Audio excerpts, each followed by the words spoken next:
आज का बेटा जो हमारा टॉपिक है वो है सेल स्ट्रक्चर। आज हम बायोलॉजी को स्टार्ट कर रहे हैं। साइंस में आपको पता है कि साइंस में जो है वो तीन सब्जेक्ट्स आते हैं। एक होता है बायोलॉजी, दूसरा केमिस्ट्री, तीसरा फिजिक्स। तो जो तीन सब्जेक्ट्स हैं जो आपके एसएसटी के सिलेबस में अलग अलग लिखे हुए हैं कि बायोलॉजी भी आएगी, केमिस्ट्री भी आएगी, फिजिक्स भी आएगी।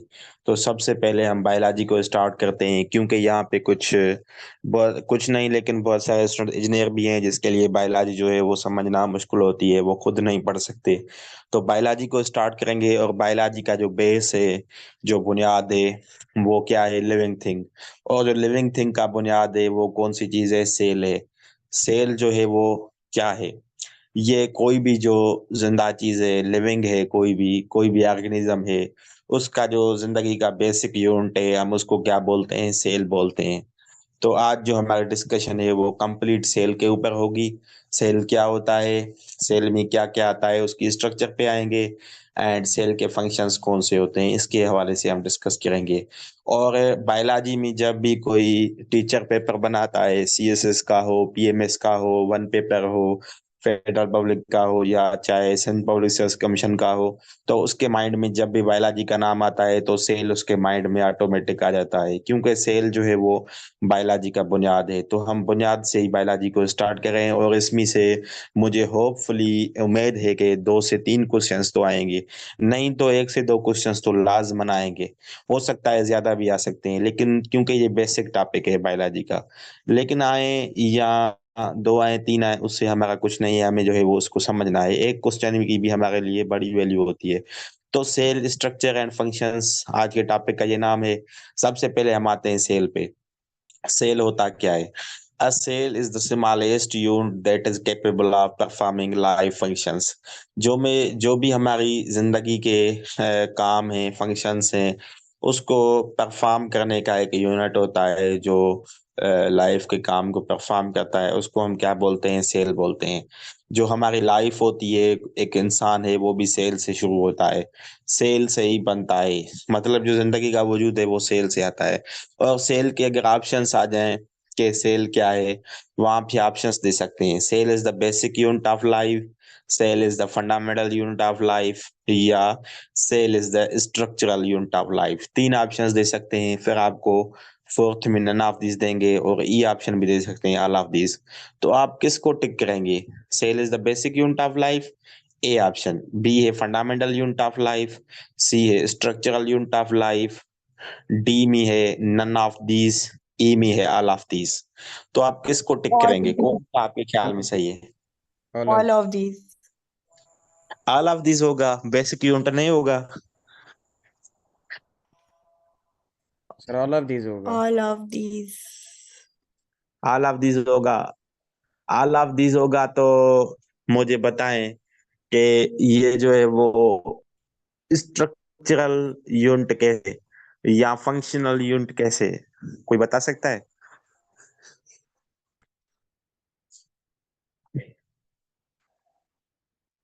Anyone knows how cell is the functional unit of life?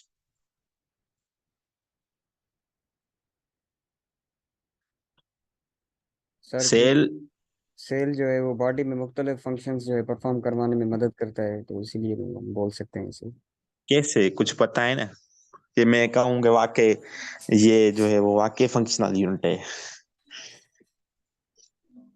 Sir जिस तरह से हमारे बॉडी में वाइट ब्लड सेल होते हैं और रेड ब्लड हाँ, सेल, तो उनका भी एक पर्टिकुलर हाँ, फंक्शन होता है हमारी बॉडी में। वाइट बिल्कुल, ब्लड सेल सर आपकी बिल्कुल। आवाज जो है सही नहीं आ बैक्टीरिया रही, को डिस्टॉर्शन हो रही है। बिल्कुल सही है, बिल्कुल सही है। यही है, जैसे आपने बताया, यही फंक्शंस हैं। डिफरेंट सेल से उसके डिफरेंट फंक्शंस हैं। तो बिल्कुल सेल को हम ऑल ऑफ दिस कहेंगे। बेसिक यूनिट भी है लाइफ का, क्योंकि जहाँ से लाइफ शुरू होती है, किस सेल से लाइफ शुरू होती है? लाइफ का जो बेसिक सेल है वो कौन सा होता है? स्पर्म और ओवम। ठीक है ना? स्पर्म एंड ओवम वो भी क्या होते हैं? वो सेल्स होते हैं ना। वहां से एक ह्यूमन जो है वो बनता है, एक ऑर्गेनिज्म बनता है। ठीक है। तो सेल जो है वो बेसिक यूनिट हो गया लाइफ का, आपको पता चल गया। बेसिक को हम फंडामेंटल भी बोल सकते हैं, बात सेम है, बेसिक और फंडामेंटल की एक ही माना है। उसके बाद इसको हम स्ट्रक्चरल यूनिट कह सकते हैं, क्योंकि यहाँ से जो है हमारी स्ट्रक्चर शुरू होती है। जब सेल बनता है तो सेल से क्या बनता है, टिश्यू बनता है। फिर जब टिश्यू बन जाता है तो फिर क्या बनता है, आर्गान बनता है। एक एक जो है वो आपका आर्गान बनता है, उज़्व बनता है। उसके बाद क्या बनता है, आर्गान के बाद एक आर्गान सिस्टम बनता है। आर्गान सिस्टम के बाद क्या बनता है, एक कंप्लीट मल्टी सेल्यूलर ऑर्गेनिज्म बन जाता है। फिर मैं दोबारा रिपीट करता हूँ, पहले सेल बनता है, सेल के बाद क्या बनता है, सेल के बाद बनता है टिश्यू।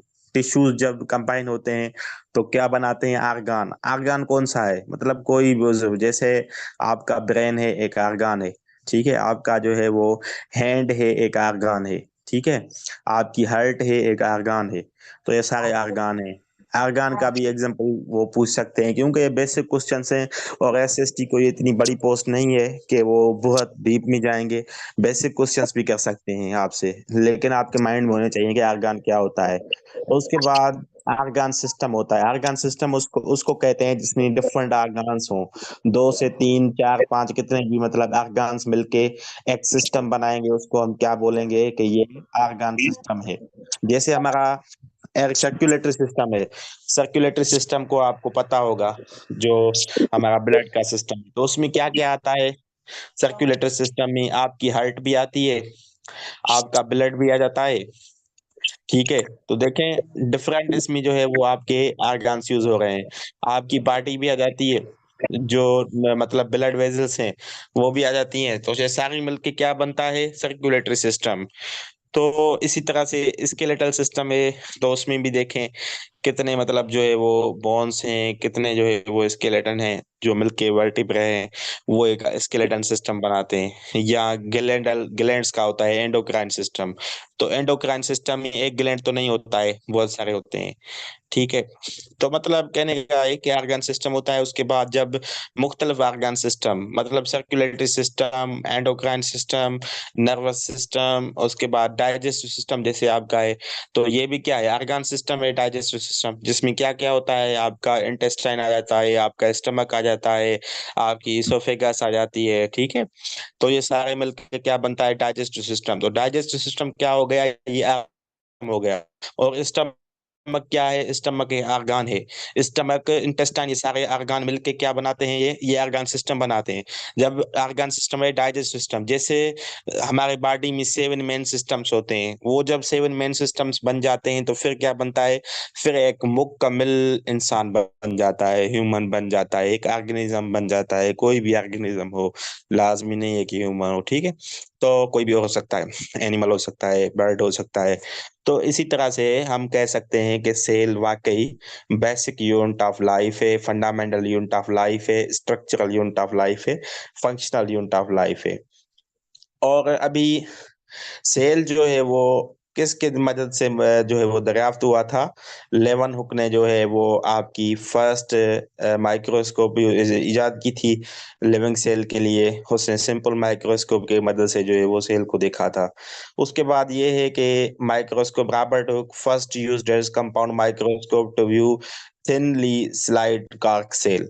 ये भी सवाल आता है कि कौन सा सेल था जिससे जो है वो रॉबर्ट हुक ने डिस्कवर किया था सेल को। कारक से, कारक जो है वो सिंधी में तो इसको, उर्दू में पता नहीं इसको क्या बोलते हैं, लेकिन सिंधी में इनके साथ छोड़ो चौंदा है। तो कारक जो है उससे जो है वो उसमें देखे थे इसने कि जैसे एक हमारा होम होता है ना, तो इतने बहुत सारे होम्स मौजूद थे। तो उस तरह से इसने इसको क्या नाम दिया था, इसने कहा कि ये सेल है। ठीक है, cell basic unit of life होता है, और होम भी जो है वो जिंदगी के लिए बेस होता है। और ये क्वेश्चन आ सकता है, मोस्ट प्रोबेबली लगता है कि ये क्वेश्चन आएगा कि सेल किसने डिस्कवर किया था, रॉबर्ट हुक ने। लेकिन यहाँ पे दो क्वेश्चंस हैं, एक होता है सेल का, वो भी रॉबर्ट है, दूसरा होता है न्यूक्लियस का, वो भी रॉबर्ट है। जब सेल की बात आए तो रॉबर्ट हुक आएगा, अगर न्यूक्लियस की बात आए तो रॉबर्ट ब्राउन आएगा। दो रॉबर्ट हैं, तो इसमें स्टूडेंट कंफ्यूज होते हैं, तो आपको थोड़ा ये बात भी क्लियर होनी चाहिए कि क्या चीज होती है ये। ठीक है, उसके बाद इसको छोड़ देते हैं। मेन चीज़ ये है सेल थ्योरी। ये क्वेश्चन आता है कि कौन सी पॉइंट जो है वो सेल थ्योरी की नहीं है या कौन सी जो है वो रिजेक्ट की गई थी या कितनी पॉइंट्स थी। तो 3 मेन पॉइंट सेल थ्योरी में थी। एक तो ये थी कि ऑल लिविंग थिंग्स जो हैं वो एक या एक से ज्यादा सेल्स की बनी हुई हैं। एक सेल की भी चीजें हैं जो एक सेल से बनती हैं, लिविंग थिंग्स हैं। और कुछ ऐसे ऑर्गेनिजम्स हैं जो मल्टी सेलुलर हैं। बहुत जो तादाद है, जो मेजॉरिटी ऑफ ऑर्गेनिजम्स हैं जो हम देख रहे हैं, सारे मल्टी सेलुलर हैं। कुछ ऐसे माइक्रोस्कोपिक ऑर्गेनिजम्स हैं जो यूनिसेलुलर हैं, उस पे हम बात करेंगे। वो मैं आपको एक जो है वो उसकी स्लाइड में आपके साथ शेयर करता हूँ, से यूनिसेलुलर एंड मल्टी की। लेकिन अब हम सेल थ्योरी पे आते हैं। तो सेल थ्योरी में पहली बात तो ये हो गई कि सारी जो लिविंग थिंग्स हैं वो या तो एक सेल से बनती है या तो ज्यादा से। दूसरी बात, सेल जो है वो स्मॉलेस्ट यूनिट है वर्किंग, जो भी लिविंग थिंग्स हैं सबका। तीसरी चीज ये है कि cell come from pre existing cell through the cell division. ये पॉइंट पहले दी गई थी कि cell is a de novo structure, फिर इसको रिजेक्ट किया गया था। फिर ये तीसरी जो पॉइंट है ये न्यू आई थी। ये कहा गया था कि a cell come from pre existing cells through the cell division. पहले ये कहा जाता था कि सेल जो है वो पुराने सेल से नहीं आता है, वो न्यू सेल से बनता है। फिर उसको उस बात को रिजेक्ट किया गया था और ये कहा गया था कि ऐसे ऐसा ऐसा कभी नहीं है, ऐसा नहीं होता है। जो भी चीज आती है, जो भी सेल बनता है, वो पहले वाले मौजूद सेल से बनता है। इस पे कुछ एक्सपीरियंसेस किए गए थे। एक मुझे 2-3 एक्सपीरियंसेस याद हैं कि एक जो है वो मतलब कंटेनर, 2 कंटेनर लिए गए थे। तो एक कंटेनर में जो है वो स्नैक्स रखे गए थे, डेड स्नैक, दूसरे में भी डेड स्नैक रखे गए थे। तो जो कह रहे थे ना कि डेड बॉडी से जो है वो लिविंग चीज आती है, तो उनको साबित करने के लिए कि डेड बॉडी से लिविंग नहीं आती है, लिविंग से ही लिविंग आती है। तो 2 कंटेनर रखे गए थे, एक एक्सपेरिमेंट किया गया था। दोनों में क्या रखा गया था? Dead snake. और एक को क्या गया था कि उसको ओपन रखा गया था। ये 9th क्लास की बायोलॉजी में एक्सपेरिमेंट है। तो आ सकता है क्योंकि आपकी 9th के लेवल की टेस्ट है ये एसएसटी, तो आपको समझना लाजमी है। तो 2 कंटेनर थे, तो एक का जो है वो खुला रखा गया था और एक का जो है वो उसका जो माउथ है वो क्लोज किया गया। तो देखा गया कुछ टाइम के बाद, कुछ तो दिन के बाद देखा गया कि जिसका माउथ जो है वो ओपन था, तो उसमें क्या आ गया, उसमें कुछ जो है वो मतलब सोप पैदा हो गए। और जो जिसका जो मतलब मुंह बंद हो गया था, जो क्लोज था, जिसको जो है कोई मतलब नेटवर्क ऐसा रखा गया ताकि उसमें अंदर जो है कोई भी लिविंग चीज ना जा सके। तो जो क्लोज था उसमें कोई चीज नहीं हुई थी डेड स्नेक पे। लेकिन जिसमें डेड स्नेक्स थे और उसको क्लोज नहीं किया गया था, ओपन था वो, उसका कोई भी जो है वो मतलब कवर नहीं किया गया उसको, तो उसमें क्या हुआ था कि वहां पे फ्लाइज जो है वो मतलब आ रही थी अंदर। तो उन्होंने एग्स दिए, जो एग्स थे स्नेक्स के ऊपर, उससे फिर क्या पैदा हो गए, फिर जो है उससे आपकी एनालिडा ऑर्गेनिजम्स पैदा हो गए। तो जिसका मुंह जो है वो माउथ है वो क्लोज था, तो उसमें कुछ नहीं आया। तो उससे साबित हुआ कि जो डेड स्नेक हैं वो डेड ही हैं, उससे कुछ पैदा नहीं हुआ है। जो डेड स्नेक हैं जिसका माउथ ओपन है, उसमें कुछ ऑर्गेनिजम्स जो हैं वो बाहर से इन हुए हैं, उसमें एंटर हुए हैं, उन्होंने जो है एग्स दिए हैं, उन्हीं एग्स से ही न्यू जो है वो ऑर्गेनिजम्स पैदा हो रहे हैं। तो ये साबित किया गया कि सेल जो है वो सेल से ही आता है और सेल किसी बेजान चीज से नहीं बनता। ये पॉइंट जो है वो रिजेक्ट की गई थी। ये कहा गया था कि सेल सेल से आएगा, सेल बेजान चीज से कभी नहीं आएगा। ओके, क्लियर हो गई बात सेल थ्योरी की?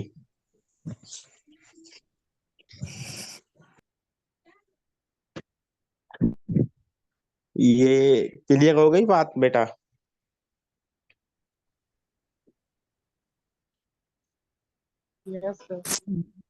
चलो ठीक है। उसके बाद हम आएंगे नंबर ऑफ सेल्स। मतलब इसका क्या है कि सेल के बुनियाद पे क्या है, जानदार के कितने अकसाम होते हैं।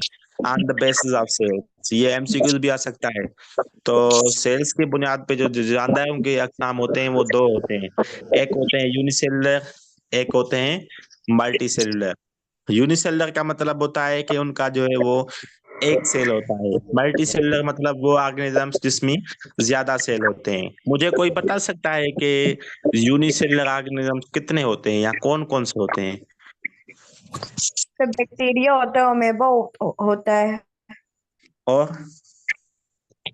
और प्रोटिस्ट आई, श्योरली, बिल्कुल और बिल्कुल सही बता रही हो आप, बिल्कुल सही। यार ऐसे होते हैं का मकसद है कि वो एकदम से सारे जहन में नहीं है, लेकिन सामने होंगे तो उसकी पहचान है कि कौन से बिल्कुल। यूनिसेल्युलर तो से इसमें आपका प्लाज्मोडियम जो है ना, प्लाज्मोडियम जो आपके ब्लड में ना होता है, मलेरिया काज करता है, वो भी क्या है, यूनिसेलुलर है ना। मल्टीसेल्युलर प्लाज्मोडियम भी आपका यूनिसेलुलर है। क्लेमेडोमोनास ऑर्गेनिज्म है, वो भी आपका यूनिसेलुलर है। यूनिसेलुलर में जो हमारे टोटल जो होते हैं ना ऑर्गेनिजम्स के, जानदारों के जो होते हैं, टोटल 5 क्लासेस या किंगडम्स होते हैं, जिसमें ऐसे 2 किंगडम्स हैं जिसमें यूनिसेलुलर हैं। वो कौन से किंगडम है? एक तो बैक्टीरिया का किंगडम है। सारे बैक्टीरिया, साइनोबैक्टीरिया हो या जनरल बैक्टीरिया नाम आ जाए, तो सारे क्या होंगे? बैक्टीरिया यूनिसेलुलर हो जाएंगे। एक बात ये। दूसरी बात है प्रोटस्टा। प्रोटस्टा में जो मेजर प्रोटस्टा है ना, वो आप 3 नाम याद कर लें तो इनफ है।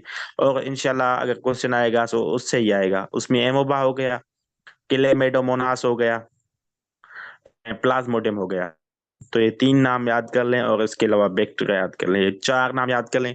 अगर कोई एमसीक्यू आ जाए कि नीचे दिए हुए ऑर्गेनिजम्स में कौन सा यूनिसेलुलर है, अगर क्लेमेडोमोनास, प्लाज्मोडियम आपको नजर आ जाए, क्लेमेडोमोनास नजर आ जाए, बैक्टीरिया नजर आ जाए, साइनोबैक्टीरिया नजर आ जाए, तो आप समझ लेना कि ये यूनिसेलुलर है। अगर इसमें से कोई भी नहीं है, कोई प्लांट का नाम आ जाता है, तो प्लांट सारे मल्टीसेलुलर होते हैं। कोई भी एनिमल का नाम आता है, मैं ह्यूमन कहता हूँ, मैं गोट कहता हूँ, मैं डांगी कहता हूँ, कोई भी कह दूं, ठीक है ना, जो भी आप ये ऑर्गेनिजम्स आंखों से देख रहे हैं, ये सारे मल्टी सेलुलर हैं, कोई भी यूनिसेलुलर नहीं है।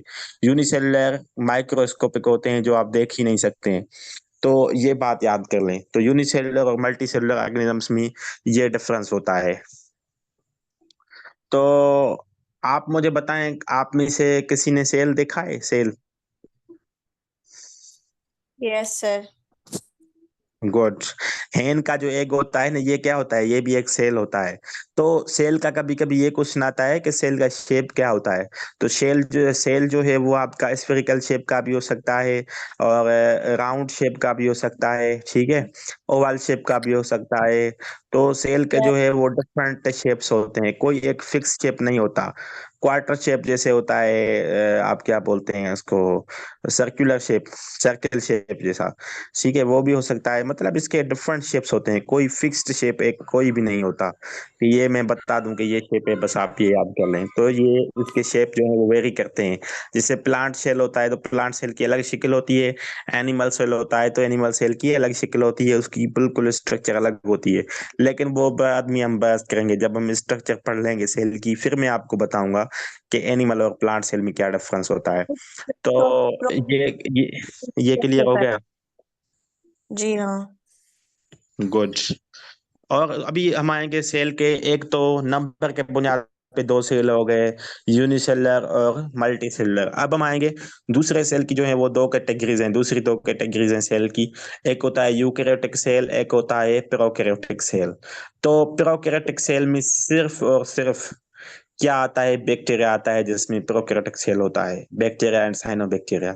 बाकी जो भी ऑर्गेनिजम्स हैं, इवन आपका प्लाज्मोडियम है, आपका क्लेमेडोमोनास है, कोई और ऑर्गेनिज्म है, प्लांट है, एनिमल है, सब क्या होते हैं? सब यूकेरियोट्स होते हैं। यूकेरियोट्स और प्रोकैरियोट्स में डिफरेंस क्या है? पहली बात तो एग्जाम्पल का डिफरेंस हो गया जो मैंने आपको बताया, लेकिन दूसरा मेन डिफरेंस ये होता है, जो प्रोकैरियोट्स होते हैं उसमें और यूकेरियोट्स में क्या डिफरेंस होता है? कोई बताएगा? सर जो प्रोकैरियोट्स होते हैं उसके अंदर जो है वो न्यूक्लियस एब्सेंट होता है, और यूकैरियोट्स के अंदर जो न्यूक्लियस होता है वो प्रेजेंट होता है, जिसकी वजह से इनकी शेप के अंदर भी डिफरेंस होता है। क्योंकि जब प्रोकैरियोट्स के अंदर न्यूक्लियस नहीं होता ना, तो और सबसे बड़ी बात, न्यूक्लियस नहीं होता, तो फिर इनका जो जेनेटिक मटेरियल जो क्रोमेटिन होता है ना, वो भी लाइक इनसाइड द न्यूक्लियस नहीं होता, न्यूक्लियर वॉल नहीं होती। वेरी गुड, आपने बिल्कुल सही बताया, लेकिन थोड़ा जो है ना आपने कंफ्यूज कर दिया है। बिल्कुल सही बात है, न्यूक्लियस दोनों में होती है। मेन डिफरेंस जो आपने लास्ट में पॉइंट बताया न्यूक्लियर वाल की, मेन डिफरेंस वो होता है कि जो प्रोकैरियोट्स होते हैं ना, उसमें जो न्यूक्लियस है वो न्यूक्लियर मेम्ब्रेन उसमें नहीं होती। मतलब वो जो न्यूक्लियस होती है वो डिसॉल्व हो जाती है साइटोप्लाज्म में, उसमें अलग से न्यूक्लियस महसूस नहीं होती है कि इसमें है, लेकिन होती है। मसला ये होता है कि उसमें न्यूक्लियर मेम्ब्रेन ही नहीं होती जो मटेरियल को जो है वो एक जगह पे रख सके। लेकिन जो यूकेरियोट सेल होते हैं ना, उसमें न्यूक्लियस भी होती है, न्यूक्लियर मेम्ब्रेन भी होती है, सब कुछ होता है। और जो यूकेरियोट सेल है उसमें सारे जो भी सेल के हम ऑर्गेनेल पढ़ेंगे, जो नाम पढ़ेंगे, सारे मौजूद होते हैं और वो कॉम्प्लेक्स सेल होता है यूकेरियोट्स का। लेकिन जो प्रोकैरियोट्स का होता है वो सिंपल सेल होता है, और प्रोकैरियोट सेल उस जानदारों में मौजूद है जो दुनिया में सबसे पहले वजूद में आए थे, और वो बैक्टीरिया ही थे, बैक्टीरिया एंड साइनोबैक्टीरिया। तो ये बात क्लियर हो गई। जी सर। तो आपके अलावा और भी स्टूडेंट्स मुझे बताएं, अभी और स्टूडेंट्स से पूछूंगा मैं सवाल, जो और भी 8 स्टूडेंट 7 स्टूडेंट इस ग्रुप में ऐड हैं, जो अभी जो है ज्वाइन कर रहे हैं, क्लास ले रहे हैं, तो वो भी कुछ बोले मुझे, ताकि मुझे पता चले, क्योंकि बायोलॉजी थोड़ा न्यू सब्जेक्ट होता है, ऑलमोस्ट स्टूडेंट्स जो है वो इंजीनियरिंग के होते हैं, तो उनके लिए थोड़ा समझना डिफिकल्ट होता है। तो अभी मुझे और स्टूडेंट जवाब दें, मैं क्वेश्चन कर रहा हूँ ताकि मुझे पता चले कि आपको बात समझ आ रही है या नहीं आ रही है। एक सवाल मेरा है, सवाल ये है कि बैक्टीरिया क्या है, यूनिसेल्युलर है या प्रोकैरियोट्स है या यूकेरियोट्स है या ऑल ऑफ दीज है या ए एंड बी है? A and B. A and B है, ऑल ऑफ दीज नहीं होगा? सर कोई और बताए? रिपीट करेंगे क्वेश्चन को? क्वेश्चन को रिपीट करता हूँ। क्वेश्चन ये है कि बैक्टीरिया इज, क्वेश्चन एमसीक्यूज आपका टेस्ट में, फॉर एग्जांपल आप टेस्ट में है, एसएसटी के टेस्ट में बैठे, क्वेश्चन ये है कि बैक्टीरिया इज यूकेरियोट्स, प्रोकैरियोट्स, जी। या उसके बाद में ऑप्शन देता हूँ यूनिसेल्युलर, उसके बाद देता हूँ ऑल ऑफ दीज, उसके बाद लास्ट ऑप्शन देता हूँ B and C. B A and and C C. होगा। B and C. अच्छा, बी एंड सी क्यों कह रहे हैं, बी इसकी एंड कोई सी। वजह? जी जो बी एंड सी इसलिए कह रहे हैं कि एक तो आपने कहा कि ये क्या कहते हैं यूनिसेल्युलर, तो बैक्टीरिया यूनिसेल्युलर है और ये प्रोकैरियोट्स है।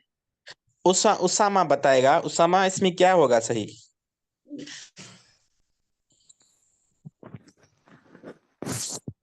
सर बैक्टीरिया जो है वो स्मॉल सिंगल है ऑर्गेनिज्म है।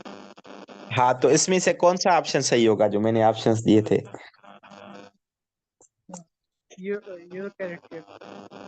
यूकेरियोट्स। जी सर। बेटा बिल्कुल आपने बात को जो है ना वो उल्टा समझा है। यूकेरियोट्स वो होते हैं जो आप देख सकते हैं। बैक्टीरिया आपने देखा है कभी? नो सर, बैक्टीरिया तो माइक्रोस्कोप में देखते हैं। फिर कैसे आपने कहा कि यूकेरियोटिक है? यूकेरियोटिक तो वो हैं जो माइक्रोस्कोप के बगैर आप देख सकते हैं, जैसे आप खुद हैं, आप भी यूकेरियोट हैं। कोई एनिमल देखते हैं वो भी यूकेरियोट है, प्लांट्स देख रहे हैं ये भी यूकेरियोट्स हैं। प्रोकैरियोट्स में सिर्फ क्या होता है, सिर्फ बैक्टीरिया होता है ना, मैंने बताया। तो मोहम्मद अमीन ने सही बताया, और उसके बाद किसी और जो है वो गर्ल ने मुझे जो बताया वो भी ठीक था, किसी सिस्टर ने बताया वो बेहतर था, बिल्कुल सही ऑप्शन था। तो ये 2 ऑप्शन इसमें सही थे। चलो ठीक है, लेकिन आप कोशिश करें कि कुछ बोलें, जो क्वेश्चन आ रहा है वो मुझे बताएं, खामोश ना रहें, ताकि इसमें ये फायदा होगा कि आपकी बात भी क्लियर हो जाएगी और मुझे भी कंफर्मेशन हो जाएगी कि आपको बात समझ आ गई है। चलो ठीक है, हम आगे कंटिन्यू करते हैं। तो ये तो टाइप्स हो गए सेल के, और सेल क्या होता है। अब इसके ऑर्गेनेल्स पे आएंगे। ऑर्गेनेल्स क्या होते हैं पता है? कुछ ऑर्गेनेल्स होते हैं जैसे हमारी बॉडी के डिफरेंट पार्ट्स हैं ना, ऐसे सेल के जो डिफरेंट पार्ट्स होते हैं हम उसको ऑर्गेनेल्स बोलते हैं। फिर उसमें डिफरेंट ऑर्गेनेल्स हैं, उसके डिफरेंट काम है, वो हम अभी पढ़ेंगे।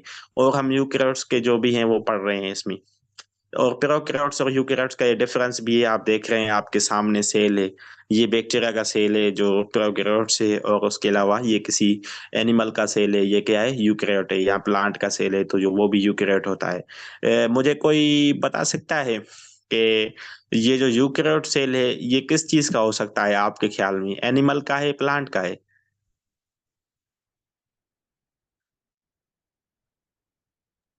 एनिमल का है सर, लिखा हुआ है। एनिमल का। एनिमल का है, कंफर्म?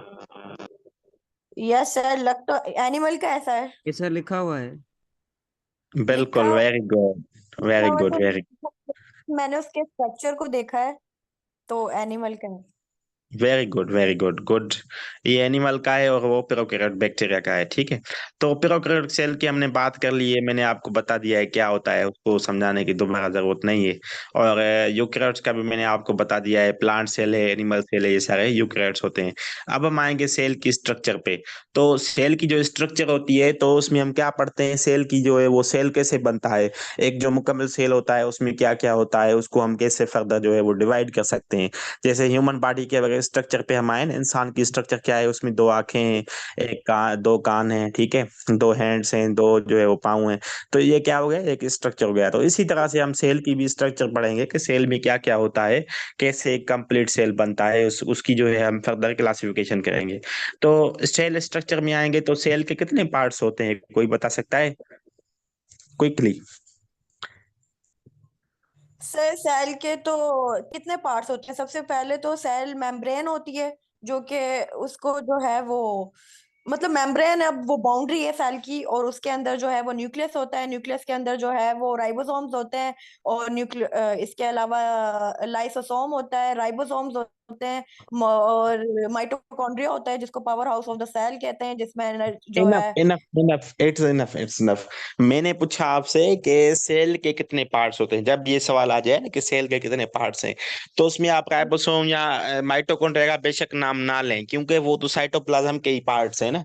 आप कोशिश करें जब सेल की बात आए, सेल के 4 पार्ट्स होते हैं। कितने पार्ट्स होते हैं? 4 पार्ट्स होते हैं। और क्योंकि मैंने जो है ना वो ये नहीं कह रहा कि एनिमल सेल या प्लांट सेल, मैं जस्ट सेल की बात कर रहा हूँ। कोई भी सेल होता है तो उसके मैं जनरल ही बात कर रहा हूँ, मतलब उसमें मेंशन नहीं कर रहा। जब मैं मेंशन नहीं करता हूँ, जनरल बात करता हूँ, तो सवाल जनरल आ जाए, सवाल ऐसे नहीं आए कि एनिमल या प्लांट, सिर्फ आ जाए कि सेल के कितने पार्ट्स होते हैं, तो फिर आप 4 करेंगे। क्योंकि एनिमल के तो 3 बिल्कुल होते हैं, लेकिन जब प्लांट होते हैं तो उसके 4 होते हैं। तो मेजर पार्ट्स हम सेल के 4 ही पढ़ते हैं, चाहे आप फर्स्ट ईयर पढ़े बुक, फर्स्ट ईयर की बायोलॉजी का या 9th मैट्रिक का पढ़े, तो उसमें 4 पार्ट्स ऑफ सेल होते हैं। तो सेल के जो 4 पार्ट्स हैं, उसमें से जो सबसे आउटर पार्ट होता है वो सेल वाल होता है, और वो सिर्फ प्लांट्स में या फंगी में इसमें होता है, ठीक है ना, बैक्टीरियाज में। लेकिन वो एनिमल्स में नहीं होता, एब्सेंट होती है सेल वाल एनिमल्स में। ये डिफरेंस भी होता है प्लांट एंड एनिमल सेल का। और उसके बाद से सेल वाल के अंदर जो है वो क्या होता है, सेल मेम्ब्रेन होती है। सेल मेम्ब्रेन को हम प्लाज्मा मेम्ब्रेन बोलते हैं, लेकिन इसको एक एक को हम डिस्कस करते हैं डिटेल में। तो प्लाज्मा मेम्ब्रेन के बाद क्या होता है, उसके बाद आपका साइटोप्लाज्म आता है, जिसमें ये आपका माइटोकॉन्ड्रिया, राइबोसोम, ये सारा कुछ आ जाता है। उसके अंदर फिर क्या होता है, जो सबसे सेंटर पे होता है पार्ट, उसको हम बोलते हैं न्यूक्लियस। न्यूक्लियस को हम क्या बोलते हैं, कंट्रोल सेंटर ऑफ सेल या brain of cell, heart of cell, ये सारे टाइटल्स देते हैं। क्योंकि न्यूक्लियस वो वायद जो है वो एक पार्ट है सेल का, जो कंप्लीट एक्टिविटी सेल की है उसको कंट्रोल में रखता है। तो ये होते हैं 4 पार्ट्स। सबसे पहले सेल वाल है। सेल वाल आउटसाइड पे बिल्कुल होती है, प्लांट सेल और बैक्टीरिया में होती है, ये एनिमल्स में नहीं होती। और इसमें प्लांट की जो हर जो है, मतलब एनिमल का सेल में तो नहीं है, लेकिन प्लांट्स और बैक्टीरिया में डिफरेंट चीजों से बनती है। प्लांट्स का स्पेशली सवाल आता है कि प्लांट्स की जो सेल वाल है वो किस से बनती है, तो वो सेल्यूलोज से बनती है। किसी को पता है कि ये सेल्यूलोज क्या चीज है? सेल्यूलोज क्या होता है?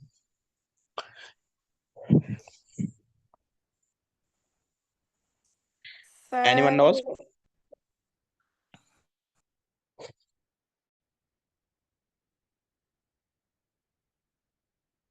सेल्यूलोज नहीं पता? आप माशाल्लाह सारे ग्रेजुएट स्टूडेंट हैं, आपको पता होना चाहिए कि सेल्यूलोज क्या होता है। सर सेल्यूलोज जो है मतलब कि एक हम कह सकते हैं कि एक मटेरियल होता है जिससे मिलके ये बनी होती है। और जो एनिमल सेल में ना होने की वजह ये होता है कि जो मुझे आ तो रहा है पर मुझे समझाना नहीं आ रहा कि मतलब कि वो जो आप है। जो आप जो बता रही हो ना, वो मतलब आप डिफरेंस बता रही हो।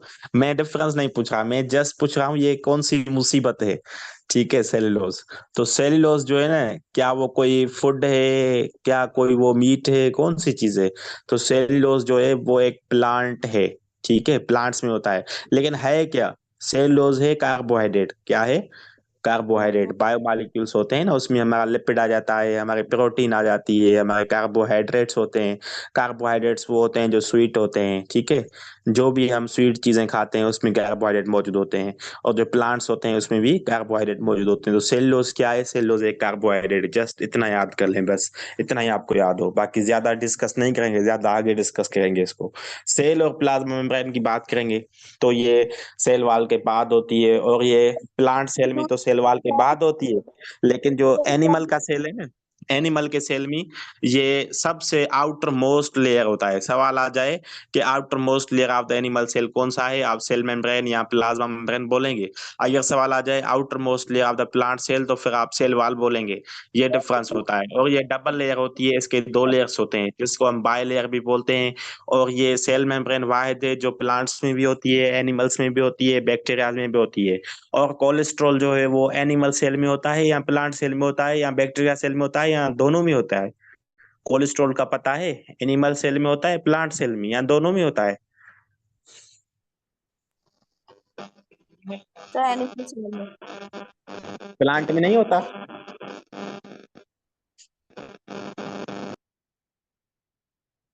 पता होगा, पर एनिमल सेल का मुझे ज्यादा पता है। कोलेस्ट्रॉल फैट होता है, और फैट कभी भी जो है वो प्लांट्स में नहीं होता। प्लांट्स में हमेशा ऑयल होता है। जब हम कोई भी प्लांट की बात करते हैं तो प्लांट्स में ऑयल होता है। और ये जो कोलेस्ट्रॉल है ना, ये फैट है, जो है वो चर्बी जिसको बोलते हैं। तो ये सिर्फ किस में होता है? फैट सिर्फ एनिमल्स में होता है। तो जो कोलेस्ट्रॉल है वो एनिमल की जो है वो सेल मेम्ब्रेन में होता है, ये पॉइंट याद कर लेना। और ये बायलेयर होती है, फास्फोलिपिड बायलेयर जिसको हम बोलते हैं। फास्फोलिपिड का मतलब क्या है कि इसमें फास्फेट भी होती है और लिपिड भी होता है, ठीक है। और बाय लेयर मतलब इसके दो लेयर, डबल लेयर्ड होती है। और सेल मेम्ब्रेन को हम इसके बीच जी प्रोटीन होता है, इसके बीच में सेंटर में इसके प्रोटीन होता है। बिल्कुल बिल्कुल वो भी होते हैं। हाँ, उसके बाद सवाल ये भी होता है कि